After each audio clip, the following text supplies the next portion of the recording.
Now, talking about the NEET controversy being played on the parallel line, students across the country continue to protest against the NEET grace marks row. The Supreme Court on Friday issued notices on 7 petitions challenging the conduct of the NEET examination and posted it for hearing on July 8th, along with the pending petitions, of course.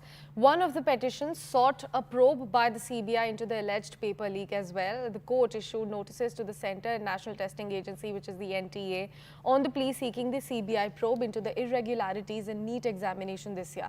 A group of students also met Education Minister Dharmendra Pradhan on Friday to raise their concerns with regards to the examination. Pradhan, in fact, assured them that no injustice would be done to the students of the country. Meanwhile, politics also continues to escalate over this particular matter. Stepping up its attack on the government, the Congress claimed that the government has started a quote-unquote covering up the NEET scam.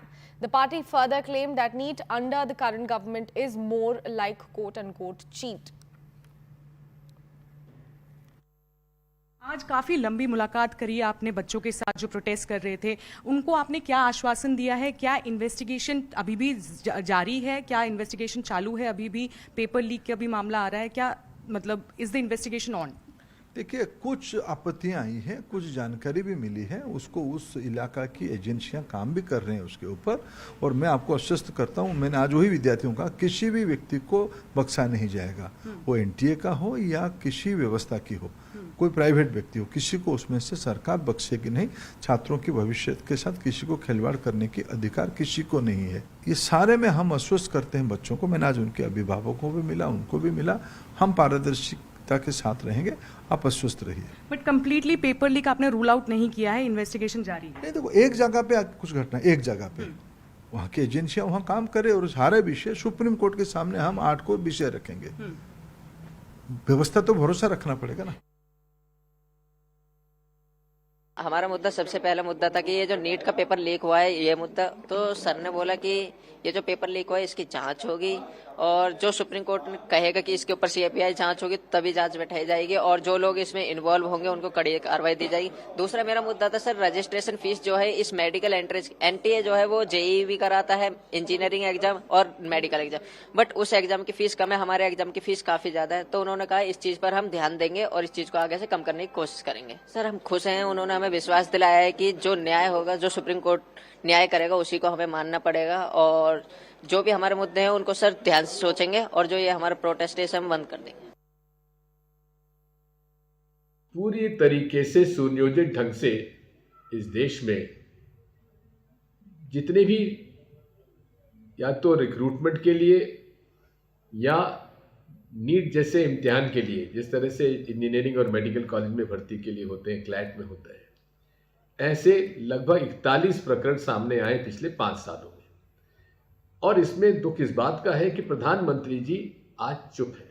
ये सब घोटाला करने वाले लोगों का एक समूह है, पूरे देश में एक माफिया बन चुका है। जिस दिन नीट एग्जाम हो रहे थे, बिहार में मामला पकड़ा गया, पुलिस में रिपोर्ट दर्ज हुई।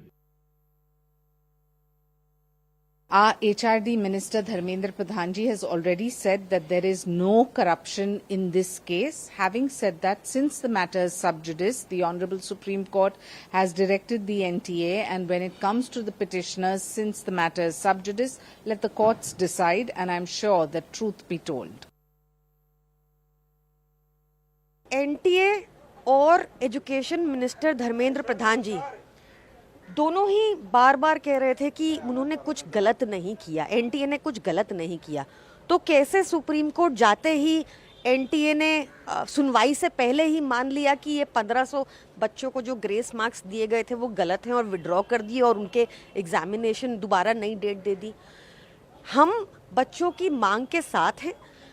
क्या मांग रहे हैं वो? सीबीआई इंक्वायरी मांग रहे हैं क्योंकि उनको लगता है पेपर लीक हुआ है, पेपर लीक का आरोप है, इंक्वायरी हो जाने दीजिए। क्यों धर्मेंद्र प्रधान जी पहले ही एनडीए को क्लीन चिट दे रहे हैं? उन बच्चों की आंखों में देखा धर्मेंद्र प्रधान जी ने, आंखों में सबूत, केंद्रों पे सबूत। मैं तो अव्वल ये कहता हूं कि ये पूरा का पूरा फार्स है और एनटीए नाम की संस्था के गंभीर मूल्यांकन की आवश्यकता है। मैं अपने विश्वविद्यालय में देख रहा हूं एनटीए के माध्यम से क्या हो रहा है एडमिशंस में।